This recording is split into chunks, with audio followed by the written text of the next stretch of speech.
Vidyakumar IS Academy Institute for your success.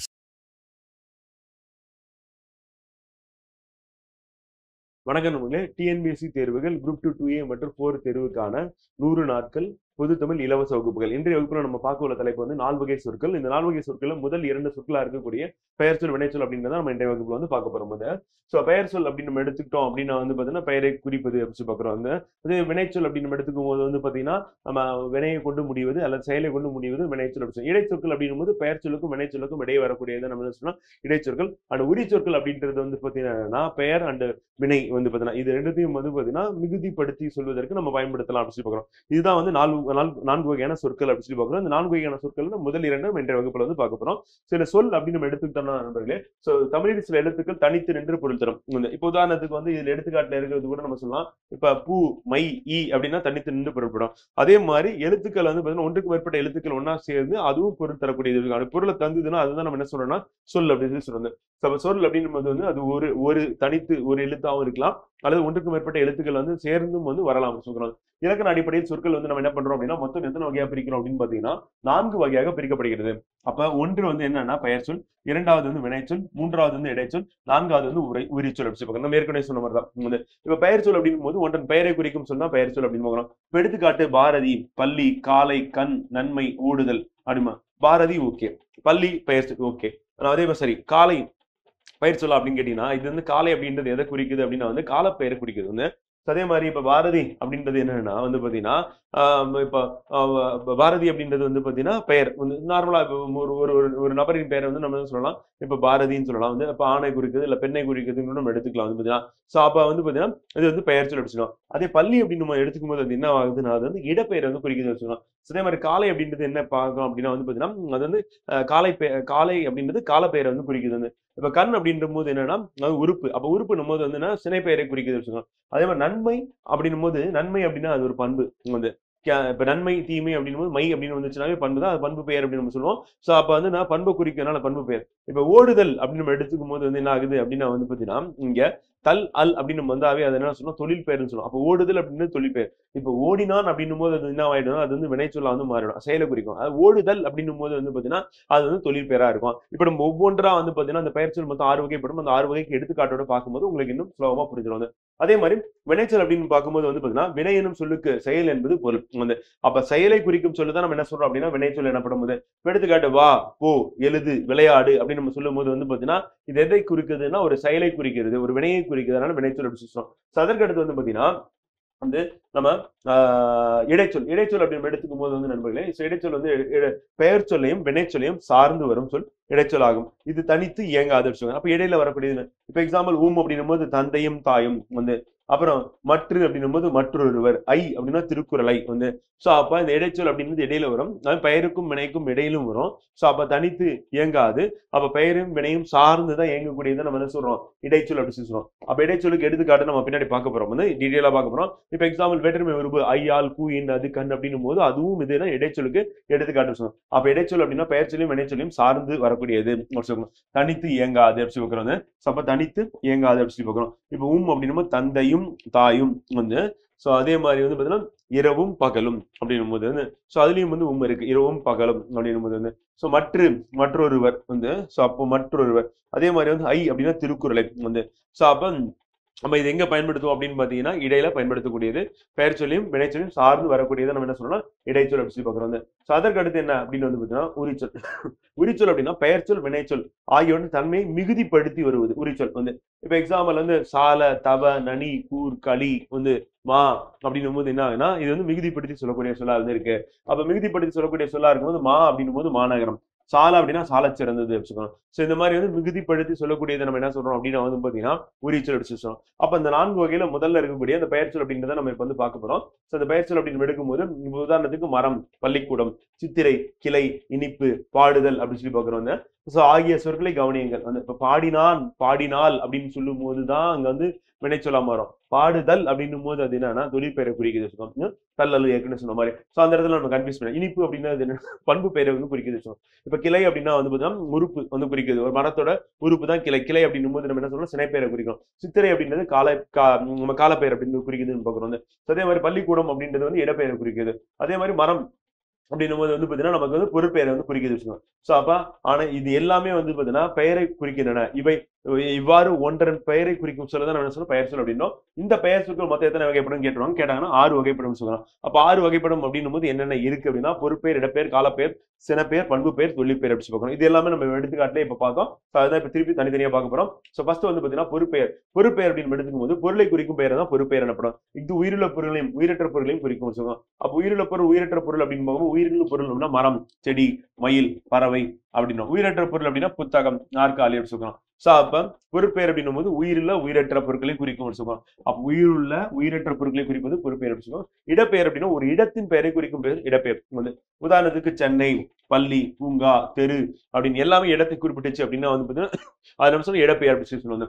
அதே காலப்பெயர் அப்படின்னா காலத்தை குறிக்கும் பெயர். இப்ப உதாரணத்துக்கு நம்ம வந்து சித்திரை அப்படின்னு பார்த்தோம், காலை அப்படின்னு பார்த்தோம். அப்ப சித்திரையா இருக்கட்டும், காலையா இருக்கட்டும், நிமிடமா இருக்கட்டும், நாளா இருக்கட்டும், ஆண்டா இருக்கட்டும், இது எல்லாமே எதை குறிக்குன்னா காலத்தை குறிக்கிறது. அப்ப நம்ம என்ன சொல்றோம்னா இது வந்து காலப்பெயர் அப்படின்னு சொல்றாங்க.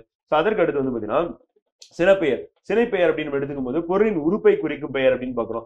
அப்ப பொருளின் உறுப்பை குறிக்கக்கூடியது அப்படின்னா ஒரு பொருள் இருக்கு, அந்த பொருளோட ஒரு அந்த பொருள் அப்படின்னும் போது பொருட்பெயர்ல வந்து பாத்தீங்கன்னா உயிரிழந்து உயிரற்றது. இப்ப உதாரணத்துக்கு வந்து கண், கை, இலை, கிளை. அப்ப கண், கை அப்படின்னும் போது நம்ம எதை சொல்லலாம், மனிதனுக்கு வந்து சொல்லலாம். வந்து அதே மாதிரி இலை, கிளை அப்படின்னும் போது வந்து தாவரத்துக்கு வந்து சொல்லலாம். வந்து அப்ப அதனுடைய உறுப்பை குறிப்பிட்டுச்சு அப்படின்னா வந்து என்ன சொல்றோம் அப்படின்னா சினைப்பெயர். வந்து பண்பு பெயர்னா பொருளின் பண்பை குறிக்கும் பெயர். இப்ப பொருளின் பண்பு அப்படின்னா இப்ப எக்ஸாம்பிள் வட்டமா இருக்கிறது, சதுரமா இருக்கிறது, செவ்வகமா இருக்கிறது, செம்மையா இருக்கிறது, நன்மையா இருக்கிறது.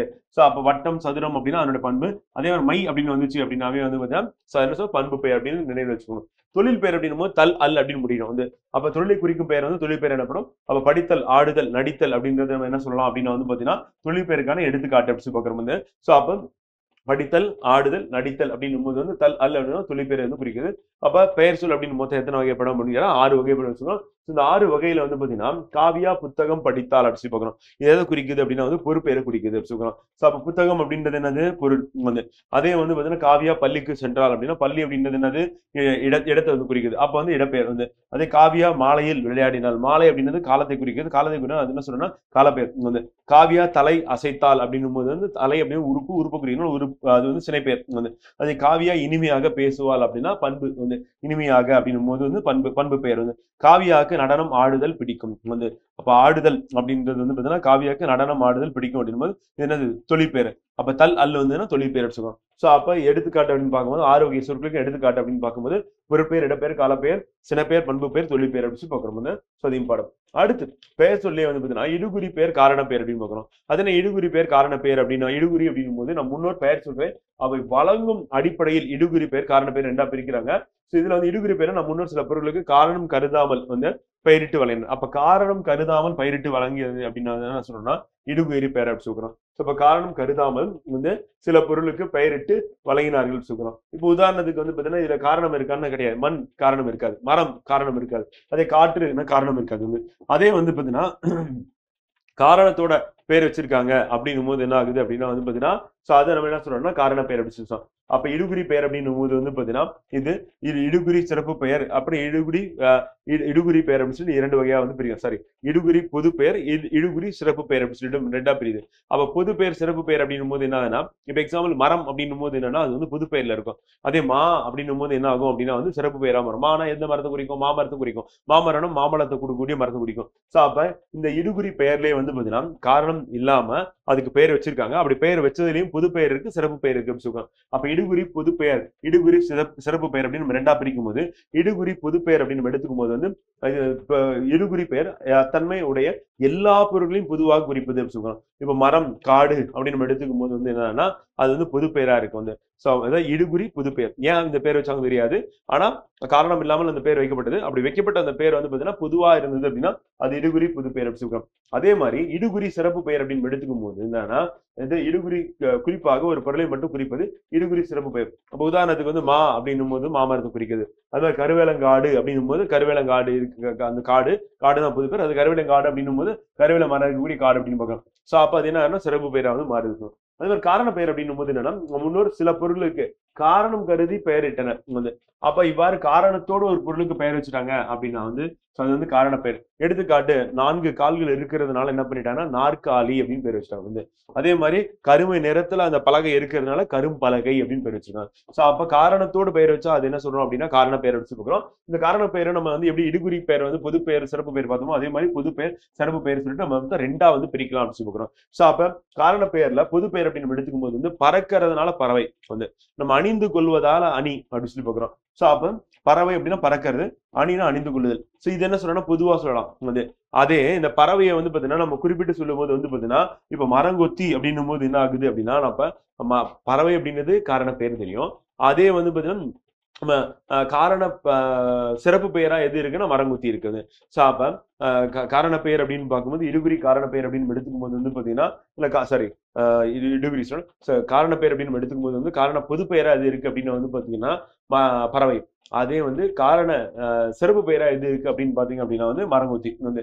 அதே வந்து காரண பொது பெயரா இருக்கிறது எதுன்னு கேட்டீங்கன்னா அணி வந்து. அணினா நகைன்னு சொல்லலாம், அணிகள்னு சொல்லலாம். அதே காரண சிறப்பு பெயரா எது இருக்குன்னா வளையல் அப்படி சொல்லி பார்க்கிறோம். சோ வளைஞ்சிருக்கு அதனால வளையல் அப்படி சொல்லி பார்க்கிறோம். அணிந்து கொள்வதால் அது அணிகலன் அப்படி சொல்லி பார்க்கிறோம். சோ அப்ப ஒரு காரணத்தோட பெயர் வச்சிருந்தாங்க அப்படின்னா வந்து பாத்தீங்கன்னா வந்து அது என்ன சொல்றோம் அப்படின்னா வந்து பாத்தீங்கன்னா நம்ம காரண பெயர் வந்து. அது இடுகுறி பெயர் அப்படின்னும் போது வந்து காரணம் இன்றி வந்து அதுக்கு பெயர் வச்சிருக்காங்க அப்படின்னா வந்து இடுகுறி பெயர் அப்படின்னு நம்ம பார்த்தோம் வந்து. சோ இப்ப எடுத்துக்காட்டு அப்படின்னு நம்ம நினைவு வச்சுட்டோம் அப்படின்னா நம்ம கரெக்டா ஆன்சர் பண்றதுக்கான வாய்ப்பு இருக்கு. சோ நம்ம பெயர்ச்சொல் அப்படின்றத வந்து நண்பர்களே நம்ம இங்க வந்து கம்ப்ளீட் பண்றோம் வந்து. அடுத்து நம்ம பார்க்க உள்ளது என்ன அப்படின்னா வந்து வினைச்சொல் வந்து பார்க்க போறோம். சோ வினைச்சொல் அப்படின்னு எடுக்கும்போது என்னன்னா படித்தான், ஆடுகின்றால், பறந்தது, சென்ற, கண்டு ஆகியவை செயலை அடிப்படையாக கொண்ட சொற்கள் அப்படி பார்க்கிறோம். அப்ப ஒரு செயலை அடிப்படையாக கொண்டு இருக்கணும் வந்து செயலை வினை என்று குறிப்பர் வந்து. அப்ப செயலை அடிப்படையாக இருக்கணும். அந்த செயலை தான் நம்ம என்ன சொல்றோம் வினை அப்படின்னு சொல்லி சொல்றோம். இவ்வாறு ஒன்றன் செயலை குறிக்கும் சொல் தான் நம்ம என்ன சொல்றோம் அப்படின்னா வந்து வினைச்சொல் அப்படி சொல்றோம். அப்ப வினைச்சொல் அப்படின்னும் போது வந்து செயலை குறிக்கணும்னு சொல்றோம். அப்ப வினைச்சொல் அப்படின்னு பார்க்கும்போது வினைமுற்று அப்படின்னு எடுத்தா மலர்விழி எழுதினால், கண்ணன் பாடுகிறான், மாடு மேயும், இத்தொடர்களில் எழுதினால், பாடுகிறான், மேயும் ஆகிய சொற்களை கவனிக்கும் போது சொற்களில் பொருள் முழுமை பெற்று விளங்குது. அப்ப சொற்கள்ல பொருள் வந்து முழுமை பெற்று விளங்கணும். இவ்வாறு பொருள் முழுமை பெற்ற வினை சொற்களை முற்று வினை அல்லது வினை முற்று என்பர். அப்ப சொற்கள்ல வந்து பாத்தீங்கன்னா முழுமை பெற்று விளங்கக்கூடியதை நம்ம என்ன சொல்றோம்னா பொருள் வந்து முற்று பெற்ற வினை சொற்களை நம்ம சொல்றோம் முற்று வினை அல்லது வினைமுற்று அப்படின்னு நம்ம சொல்றோம். சோ அப்படி சொல்லும் போது வந்து வினைமுற்று அப்படின்னு எடுத்துக்கும் போது 5 பால், 3 காலம், 3 இடம் ஆகிய அனைத்திலும் வரும் சொல்றோம். அப்ப வினைமுற்று எதுல வரும் அப்படின்னு கேட்டாங்கன்னா 5 பால்ல வரும் வந்து.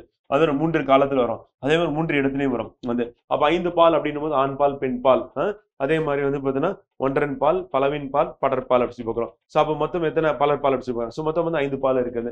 அதே ஒரு 3 காலம் அப்படின்னு நம்ம சொல்லும் போது வந்து பாத்தீங்கன்னா எதிர்காலம், நிகழ்காலம், இறந்த காலம் சொல்லி 3 காலம் அப்படி சொல்லி பார்க்கிறோம் வந்து. சோ அப்ப அந்த 3லையும் வரக்கூடியது இருக்கலாம். அதே மாதிரி வினைமுற்று அப்படின்றது திறநிலை வினைமுற்று, குறிப்பு வினைமுற்றுன்னு சொல்லி 2ஆ பிரிக்கிறோம் வந்து.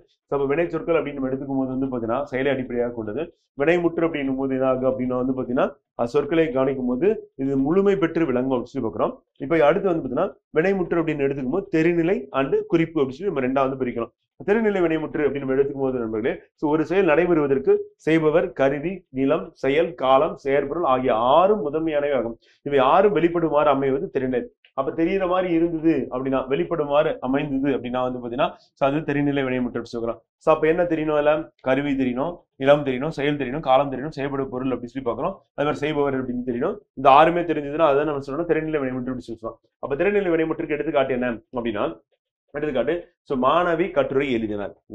சோ இப்ப செய்பவர் யாருன்னா மாணவி. கருவி என்னன்னா தாள், நிலம் என்னன்னா பள்ளி வந்து.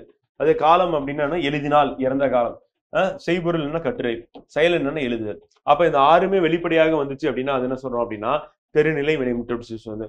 அப்ப அது குறிப்பு வினைமுற்றுன்னா வெளிப்படையா வராது அப்படி சொல்றோம். அது குறிப்பா என்னன்னா இப்ப காலமும் தெரியாது. இப்ப பொருள், இடம், காலம், சினை, குணம், தொழில் ஆகியவற்றில் ஒன்றனை அடிப்படையாக கொண்டு காலத்தை வெளிப்படையாக காட்டாது. அப்ப இதுல ஏதாவது ஒண்ணு அடிப்படையா வச்சுக்கிட்டு என்ன காட்டாதுன்னா காலத்தை வெளிப்படையாக காட்டாமல் வந்து செய்பவரை மட்டுமே வெளிப்படையாக காட்டும். அப்ப யார் செய்யறாங்களோ அவங்கள மட்டுமே வெளிப்படையாக காட்டும் வந்து. ஆனா காலத்தை என்ன பண்ணாது வெளிப்படையாக காட்டாது. இப்ப உதாரணத்துக்கு வந்து பாத்தீங்கன்னா பொன்னன், கரியன், எழுத்தன் இருக்கும். சோ அப்ப வந்து பாத்தீங்கன்னா முழுசா நமக்கு வந்து தெரியாது. அப்ப பொன்னன் அப்படின்றது வந்து பாத்தீங்கன்னா பொருளை குறிக்குது வந்து. சோ பொறுப்பெயர் வந்து. அதே மாதிரி கரியன் அப்படின்னா அவருடைய பண்பை வந்து குறிக்கக்கூடியது. எழுத்தன் அப்படின்னும் போது வந்து பாத்தீங்கன்னா என்னன்னா அவருடைய தொழிலை வந்து குறிக்குது சொல்றோம். அதே மாதிரி பொன்னன், கரியன், எழுத்தன் சொல்லிட்டு எடுத்துக்காட்டா நம்ம எதுக்கு போட்டுக்கலாம் அப்படின்னா குறிப்பு வினைமுற்றுக்கு போட்டுக்கலாம். சில ஏதாவது காலம் இருக்கும்னா காலத்தை வெளிப்படையாக காட்டாது சொல்றோம். ஆனா செய்பறை மட்டும் வெளிப்படையாக காட்டக்கூடியதா எது இருக்கு அப்படின்னா வந்து பாத்தீங்கன்னா இப்ப நம்ம வந்து எதை சொல்லலாம் அப்படின்னா வந்து பாத்தீங்கன்னா நம்ம குறிப்பு வினைமுற்று அப்படின்னு சொல்லலாம் வந்து. அதே மாதிரி திறநிலை வினைமுற்று அப்படின்னும் போது வந்து பாத்தீங்கன்னா காலத்தை வெளிப்படையாக காட்டும், ஆறுமே வரும் சொல்றோம். அதே குறிப்பு வினைமுற்று காலத்தை வெளிப்படையாக காட்டாது, அதுல இருக்கக்கூடிய செய்பவரை மட்டுமே வந்து வெளிப்படையாக காட்டும் வினைமுற்று தான் நம்ம என்ன சொல்றோம்னா நம்ம குறிப்பு வினைமுற்று அப்படின்னு சொல்றோம். இதே மாதிரி திறநிலை குறிப்பு வினைமுற்றுகள் அன்றி ஏவல் வினைமுற்று, வேங்கோல் வினைமுற்று என பிற வகை வினைமுற்றுகளும் தமிழில் உள்ளது அப்படின்னு. அப்ப ஏவல் வினைமுற்று என்ன அப்படின்னு பார்ப்போங்க. ஏவல் அப்படின்னும் போது என்ன ஆகுது அப்படின்னா வந்து பாடம் படி, கடைக்கு போ அப்படின்னு சொல்றது. அப்ப இத்தொடரில் வந்து ஒரு செயலை செய்யுமாறு கட்டளையிடுகிறேன், இவ்வாறு தன் முன் உள்ள ஒருவரை ஒரு செயலை செய்யுமாறு ஏவு வினைமுற்று என்ன சொல்றேன், ஏவல் வினைமுற்று அப்படி சொல்றோம். அப்ப இதை வந்து பாத்தீங்கன்னா ஏவல் வினைமுற்று வந்து ஒருமை பன்மை ஆகிய இரு வகையிலும் வரும். எழுது அப்படின்னா ஒருமை, எழுதுமின் அப்படின்னா வந்து பாத்தீங்கன்னா பன்மை அப்படி சொல்லி பாக்குறோம். ஒருமை பன்மையில வரக்கூடியது ஏவல் வினைமுற்று அப்படி சொல்லி பாக்குறோம். ஒரு செயலை செய்யற மாதிரி கட்டளை இடுவது அப்படி சொல்லி பாக்குறோம். கட்டளை இடுவது அப்படின்றதுதான் வந்து பாத்தீங்கன்னா ஏவல் வினைமுற்று. அதே வேங்கோல் வினைமுற்று அப்படின்னு நம்ம எடுத்துக்கிட்டு போது என்னன்னா அடுத்து வந்து பாத்தீங்கன்னா வேங்கோல் வினைமுற்று எதுக்கு சொல்றோம் அப்படின்னா வாழ்த்துதல், வைதல், விதித்தல், வேண்டல் ஆகிய பொருட்களில் வரும் வினைமுற்று வேங்கோல் வினைமுற்று அப்படி பாக்குறோம். அப்ப இவ்வினைமுற்று இரு திணைகளையும் உயர்திணை அக்ரிணை 5 பால்களையும் ஆண்பால், பெண்பால், பலர்பால், ஒன்றன்பால், பலவின்பால் 3 இடங்களையும் தன்மை முன்னிலை படற்கை காட்டும். இதன் விகுதிகள் வந்து கா, இய, இயர், அல் அப்படின்னு சொல்லி பாக்குறோம். அப்ப வேங்கோல் வினைமுற்று அப்படின்னு எடுத்துக்காட்டுன்னு கேட்டாங்கன்னா இதை நம்ம ஞாபகம் வச்சுக்கணும். எப்படியா தொழில் பெயருக்கு வந்து தல், அல் அப்படின்னு ஞாபகம் வச்சுக்கோங்க. பண்பு பெயருக்கு வந்து மை அப்படின்னு ஞாபகம் வச்சுக்கோங்க சொன்னோம். அந்த மாதிரி தான் வேற்றுமை வேறுபா ஐ, ஆல், கு, இது, அன்கன் அப்படி சொல்லி பாக்குறோம். அந்த மாதிரி வந்து பாத்தீங்கன்னா வேங்கோல் வினைமுற்றுக்கு எடுத்துக்காட்டு வந்து பாத்தீங்கன்னா கா, இய, இயர், அல் அப்படின்னு சொல்லி பாக்குறோம். அப்ப தன்மை முன்னிலை படற்கரை இது 3 வரும், 5 பாலையும் வரும், உயர்திணை அக்ரிணை இரு திணையிலும் வரும். எடுத்துக்காட்டு வாழ்க கா, ஒளிக கா, வாலியர் இயர் வந்து பாத்தீங்கன்னா வாரல் அப்படின்னு வந்து பாத்தீங்கன்னா அல் அப்படி சொல்லி பாக்குறோம். அப்ப இதுல வரக்கூடியது எல்லாமே என்ன சொல்றோம் அப்படின்னா வந்து வேங்கோல் வினைமுற்றுக்கு எடுத்துக்காட்டு அப்படி சொல்லி பாக்குறோம். ஓகேங்களா? அது இம்பார்ட்டன்ட் வந்து. அடுத்து வந்து பாத்தீங்கன்னா ஒரே ஒரு டேபிள் இருக்கு, அந்த டேபிள் பார்த்து நம்ம முடிச்சிடலாம். இந்த டேபிள் என்ன இருக்கு அப்படின்னு வந்து பாத்தீங்கன்னா வந்து ஏவல் வினைமுற்றுக்கும் வேங்கோல் வினைமுற்றுக்கும் உள்ள வேறுபாடுகள் சொல்லணும். அப்ப ஏவல் வினைமுற்று அப்படின்னா முன்னிலையில் வரும் வந்து, ஏவுதெல்லாம் முன்னிலையில வந்து. அதே வந்து வேங்கோல் வினைமுற்று அப்படின்னா இருதிணை ஐம்பால் மூவினை மூவிடங்களும் பொதுவாய் வரும் சொல்றோம். இப்ப நம்ம பார்த்ததுதான் ஒருமை பன்மை வேறுபாடு உண்டு அப்படி சொல்லுங்க. ஏவல் வினைமுற்றுல ஒருமை பன்மை வந்து இருக்கு, எழுது, எழுதுமீன் அப்படி சொல்றாங்க. அதே வேங்கோல் வினைமுற்று அப்படின்னா ஒருமை பன்மை அப்படின்ற வேறுபாடு கிடையாது அப்படி சொல்றாங்க. அதே மாதிரி கட்டளை பொருளை மட்டுமே உணர்த்தும். நீங்க வந்து என்னன்னா வாழ்த்துதல், வைதல், விதித்தல், வேண்டல் அப்படி சொல்லிட்டு வந்து பாத்தீங்கன்னா ஆகிய பொருட்களையும் உணர்த்தக்கூடியதா இருக்கு. விகுதி பெற்றும் பெறாமலும் வரும் சொல்றோம். எதுல அப்படின்னா வந்து பாத்தீங்கன்னா ஏவல் வினைமுற்றுல இங்க விகுதி பெற்றே வரக்கூடியது எது அப்படின்னு பாத்தீங்கன்னா வேங்கோல் வினைமுற்று அப்படி சொல்றோம். அப்ப விதித்தல் பொருளில் வரும் வேங்கோல் வினைமுற்று தன்மை இடத்தில் வராது. அதே இயர், அல் ஆகிய 2 விகுதிகள் தற்கால வழக்கில் இல்லை, செயல் வழக்கில் மட்டுமே ஒரு அப்படி சொல்றோம். இதுல வந்து பாத்தீங்கன்னா சில விதிவிலக்கு இருக்கு. விதித்தல் அப்படின்னு பொருள் வரும்போது வேங்கோல் வினைமுற்று தன்மை இடத்தில் வராது அப்படி சொல்றோம். அப்போ முன்னிலையில மட்டுமே வரும் அப்படின்னு பாக்குறோம். அது இயர், அல் அப்படின்றது வந்து பாத்தீங்கன்னா ஆகிய 2 விகுதிகள் இப்ப தற்கால வழக்கில் பெரும்பாலும் வழக்கில் இல்லை அப்படி பாக்குறோம். கா, இயர் வந்து பாத்தீங்கன்னா அல் அப்படின்னு பாக்குறோம். அதுல கா, இய அப்படின்றது வந்து இருக்கு, அந்த இயர், அல் அப்படின்றது இப்ப பயன்பாட்டில் இல்லை அப்படின்னு சொல்றோம். அதே மாதிரி விதித்தல் அப்படின்னு வரும்போது வந்து பாத்தீங்கன்னா தன்மை இடத்தில் வராது, முன்னிலையில வரும் சொல்லுறோம். அப்ப நம்ம இதுவும் நமக்கு தேர்வு நோக்கில் வந்து இம்பார்ட்டன்ட் கேள்வியா கேட்கறதுக்கான வாய்ப்புகள் இருக்கு அப்படி சொல்லுறோம். நம்ம இன்றைய வகுப்பு வந்து பாத்தீங்கன்னா நம்ம தமிழ் வகுப்பு கம்ப்ளீட் பண்றோம். நாளைய வகுப்புல நம்ம பார்க்க போறது என்ன அப்படின்னு வந்து பாத்தீங்கன்னா இடைச்சல், உரிச்சல் அப்படின்றத நம்ம நாளைய வகுப்புல பார்ப்போம். நன்றி, வணக்கம்.